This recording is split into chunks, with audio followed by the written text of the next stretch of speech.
Merry Christmas, everyone.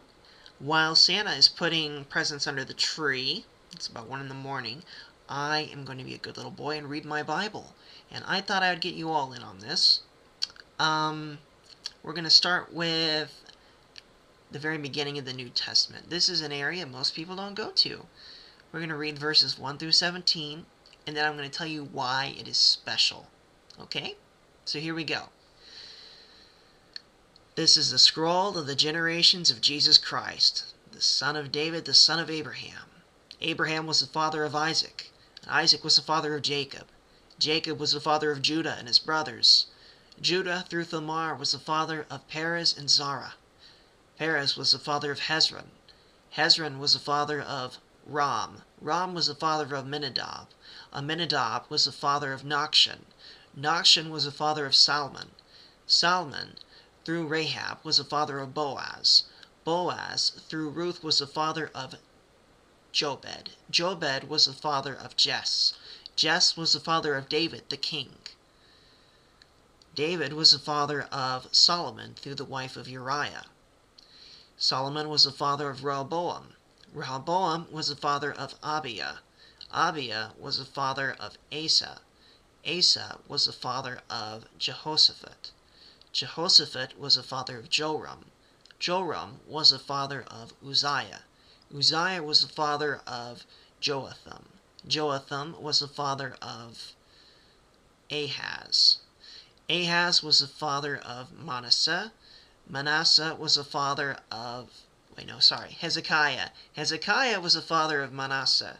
Manasseh was the father of Amon.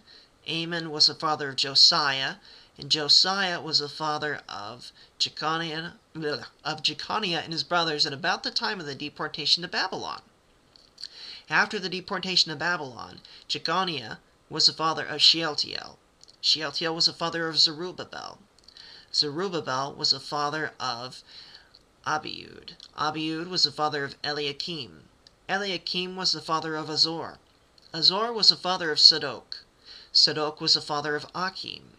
Achim was the father of Eliud. Eliud was the father of Eleazar. Eleazar was the father of Matthan. Matthan was the father of Jacob. Jacob was the father of Joseph, the husband of Mary, through whom was born Jesus, who is called the Christ. So then all the generations from Abraham to David were 14 generations. And from David to the deportation of Babylon were 14 generations. From the deportation of Babylon to Christ, 14 generations. So, you're on the edge of your seats. I know it. You know it. Let me tell you what is so special about this. First, we have to go back to the book of Genesis. There are 10 main sections to the book of Genesis. It starts in chapter 2, verse 4, with the phrase, "These are the generations of." That occurs 10 times throughout the book, and it divides the book into those 10 special sections, not counting 1:1 to 2:3, which is kind of like an introduction. And then there's the variant, "This is the record of the generations of."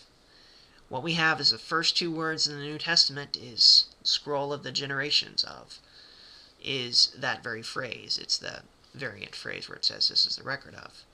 So it kind of sounds like Genesis. It's like the 11th chapter of a 10-chapter book of Genesis.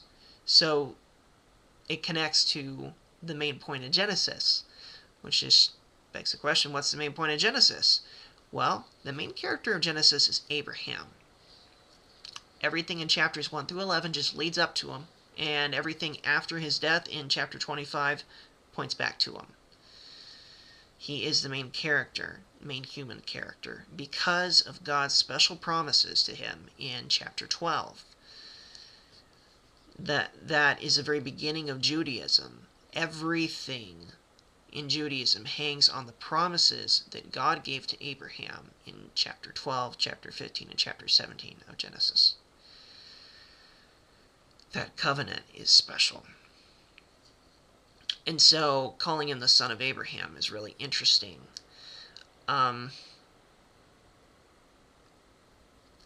That really links him with those promises. And then he's also called the son of David. Well, if if we call Abraham the beginning of Judaism, then David represents the golden age of Judaism that everyone looked back to afterwards. And then the third major point, there are three major lines in there: Abraham, David, exile to Babylon, and then something else. That exile is the lowest point in Jewish history up to date. It's terrible. People were stripped naked and forced to march. Put a fish hook through your nose, and if you aren't moving fast enough, rip. If you're pregnant or nursing and you were slow marching, they'd kill your baby, bash its head against the rocks, or gut you open if you're pregnant. It's terrible. Absolutely terrible. That's why Psalm 137 was written. It was by a harpist, an artist who just wanted God to be fair and make things right by retaliating in kind. But anyways, beginning of Judaism, Abraham, and then there was the Golden Age, David, and then the lowest point, and then there's Jesus. It's like a movie trailer. It's not as impressive as movie trailers today, because we don't have Denzel Washington to do them for us, but that's what it is it puts Jesus on par with the very beginning of Judaism, the Golden Age, and the thing that changed everything. So right away, this sets Jesus up as someone who will change everything. Also interesting, it calls him the son of Abraham. That sounds like a blessing title with relation to the promise. It calls him also son of David. That kind of implies he's legitimately capable of being made king. If you're a Jewish reader reading this, wow, it's pretty impressive. Pretty impressive. But one thing that doesn't make sense about this is, why are there 4 women mentioned? Why does Matthew bring into play the fact that you have Tamar, Judah's daughter-in-law? Why does he bring up that fiasco? What about Rahab, the prostitute, who may or may not have changed her life? We don't know if she was former prostitute or continued practicing as prostitute. We don't know. Sexually questionable. And then Ruth? Hey, she's great, but she is still a Gentile, born of Gentiles. Kind of iffy. Kind of iffy. And then the thing with David and the wife of Uriah. Why not just say David and Bathsheba? Why do you have to bring up the fact specifically that she was someone else's wife? What a snafu. 4 ladies mentioned. All 4 of them questionable circumstances. But all 4 of them are things that a Jewish reader would have to say, well, can't question the fact that God worked through it. Can't question the fact that that's the promised line. Unless, of course, you're going to say that Solomon was not a legitimate king, and no Jewish person would say that. So that kind of sets up the reader for what's going to happen next in the story, the virgin birth. It does this to show that God works through extraordinary circumstances, and even ones when other people might just turn away. So we need to ask ourselves, what child is this that is going to change the face of worshiping the Lord? What great things is he going to do, this child?